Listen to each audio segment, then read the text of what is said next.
আসসালামু আলাইকুম। আশা করি আপনারা সবাই ভালো আছেন। আমি এভাবে লাইভে আসিনি কখনো, আজকে আসতে হয়েছে। গত 2 দিন ধরে পুলিশ ভুয়া নিউজ ছড়াচ্ছে যে সালাম না দেওয়ার কারণে পুলিশ সদস্যের উপর হাত তুলছে আর্মি। আসল ঘটনা কি জানেন?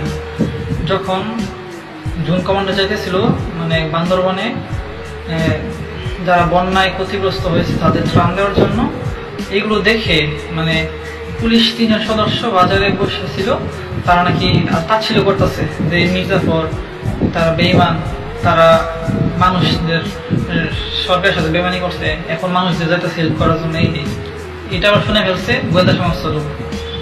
গোয়েন্দা সংস্থার লোক শোনার পরে গিয়ে পুলিশ 3 সদস্য ধরছে যে তোমরা একজন জুন কমান্ডাররা এইভাবে তাচ্ছিল্য করতেছো কেন? তারা তারা কি করছে তোমার সাথে? তারা বন্যা মানুষের পাশে দাঁড়াচ্ছে আর তোমরা তাদেরকে নিয়ে তাচ্ছিল্য করতেছো। ওরা বলতেছে যে পুলিশ 3 সদস্য বলতেছে যে জুন কমান্ডার আমার কোনো গণার টাইম নেই, এইভাবে বলছে।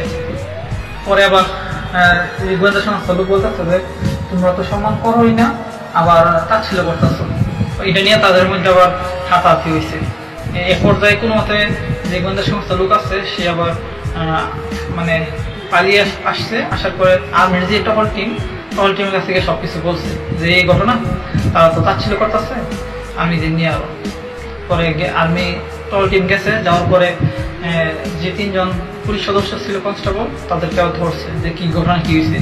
তারা ওইখানে আর্মি টহল টিমের সাথে খারাপ ব্যবহার করতেছে।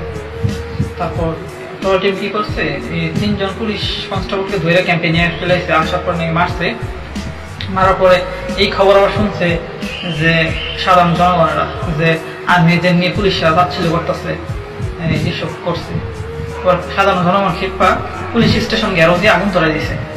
তারপর এই ঘটনা আবার শুনে ফেলছে যে আর্মির যে লেফটেন্যান্ট কর্নেল, উনি শোনার পরে উনি সাথে সাথে ওনার টহল টিম নিয়ে ওই ক্যাম্পে গেছে, পুলিশ স্টেশনে গেছে। যাওয়ার পরে সাধারণ মানুষগুলোরে সরাইতেছে যে আপনারা এই কাজ করেন না, আগুন টাগুন ধরেন না, আপনার সব সরে দাঙ্গা।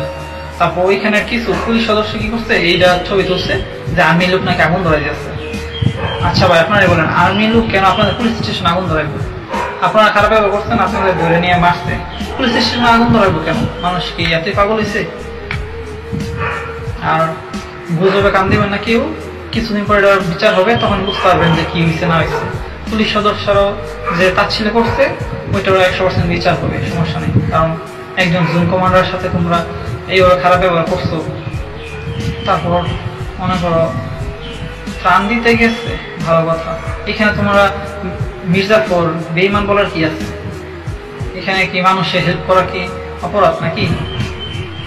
কিছুদিন এই 5 তারিখে যদি আর্মি এই পুলিশের পাশে না থাকতো, প্রত্যেকটা পুলিশ কি যে হইতো, মানুষ সাধারণ জনগণ এভাবে খেলছিল, তাদের পায়ে পিছিয়ে একদম মেরে ফেলতো। আমার যা মনে হয়েছে একমাত্র আর্মি তাদের এতটা হেল্প করছে, নিজেদের রিস্ক নিয়েও।